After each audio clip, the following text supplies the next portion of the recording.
So inspired by this tweet that I found on Twitter, shout out to the person who tweeted this, I downgraded to 8.4.1 using OTA, since I saw inside of TicketBox that the iPhone 5 actually had OTA blobs still being signed for 8.4.1. Also, the fact that 8.4.1 was about to be jailbroken by the Fried Apple team, or at least a DIY jailbreak was about to be released, I tried to downgrade to 8.4.1 using OTA.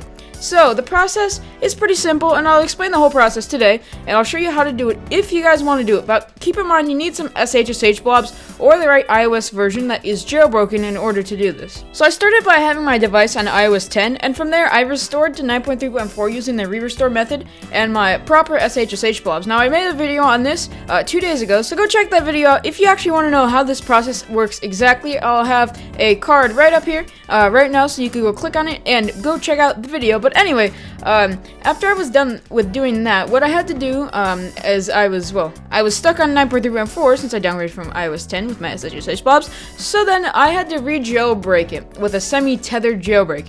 Now, luckily for me, 9.3.4 actually had a 32-bit jailbreak called Home Depot, or the mixtape player. So I basically had to re-jailbreak it, and it's a semi-tethered jailbreak. The reason this is crucial is because when you restart your device, the jailbreak gets disabled, and you can't upgrade or downgrade using OTA if the jailbreak is enabled. So this was perfect. Everything worked out. But pretty much, yeah, I just jailbroke, and then I went into Cydia, and I installed a tweak called Apple File Conduit 2. Now, this allowed me to access the jailbreak or the system root file system using my PC and a program called iFunbox.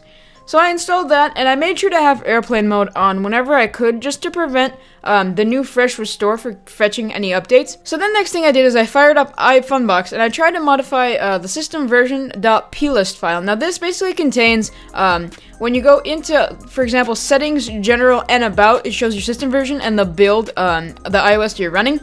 So I had to modify that file in order to modify those values. Now, the reason I had to modify that file is because we needed to modify the system version to 6.1.3 and some build number that comes with that version. Now, the reason we had to do that is because iOS 6 actually has a lower version number than the 8.4.1 OTA build I was going to install. So I had to make sure that the version number was lower so that it would trick the iPhone 5 into thinking that, oh, 8.4.1 is the newest OTA version available. So it would update, or, well, in this case, downgrade from 9.3.4 to 8.4.1. So after I've done that, I just modified the file, put it back into iFunbox, and I had to reboot the device in order to disable the semi-tethered jailbreak. And then after that, basically, we had the device unjailbroken, so it was like in its normal state, except for the fact that the root file system file that we did, or the modification to the system version plist, actually stayed. So the 6.1.3 version number still stayed, and the build number stayed. Now, when I went into the update section, so software update, and disabled airplane mode, when it fetched the update, sure enough, the one that it fetched was the 8.4.1. So I just went ahead and downloaded that, and basically, it downgraded after I installed it, so it took quite a few minutes to download, but after it downloaded, I clicked install, and this was the moment of truth, because I didn't know if it was going to fail halfway through, or if it's going to work the whole way. I'm making this video now, so obviously it worked, but when it downgraded, after it was done, the thing is, it encountered kind of a little bit of an issue, but the first thing we need to understand is it was actually updating the iPhone. Now, there's two types of SSH blobs, and this kind of has to do with SSH blobs. There's OTA blobs, there's update blobs, and erase blobs. Now, the OTA is kind of like an update blob. The erase blob would just erase the whole iPhone, just wipe every single partition, both the partitions, the system, and the data, and none of the data would be kept intact. Now, the update and the OTA RAM disks, they keep the system partition, they actually wipe the system partition, but they keep the user data.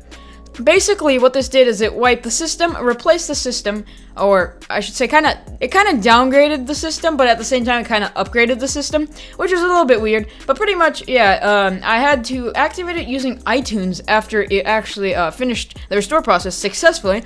And I tried to activate it using the iPhone, but something was wrong. It looks like the system was slightly corrupted. So basically I had to activate through iTunes, and luckily enough it actually worked. But the next thing I noticed is Apple services wouldn't work, such as iMessage when I went into settings, and also the default wallpaper was black. And this is when I realized the system was kind of corrupt, since it tried to update, but at the same time was actually downgrading. So the system didn't know what to do, since it was like adding features to iOS 9 that were in iOS 8.4.1. But pretty much, after I had noticed that Apple services weren't working, everything wasn't working, it kind of like broke the system, I had to actually go into the settings, and I had to reset it through the settings in order to get everything working perfectly. So I just did an erase all contents and settings kind of option, and it erased the whole iPhone, and after that was done, after it reset, through the actual device, not through iTunes, and it worked perfectly fine. It was working like a new iPhone. It even said, hello, welcome to your iPhone.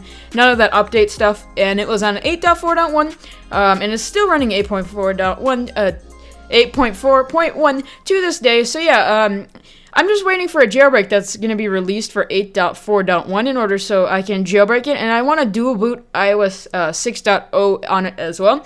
And maybe try to get 6.0 by itself onto it, maybe using some tools. But anyway, guys, thank you for watching this video. If you enjoyed this process, kind of like log of how I did this, and if you want to try it yourself, go ahead and try it.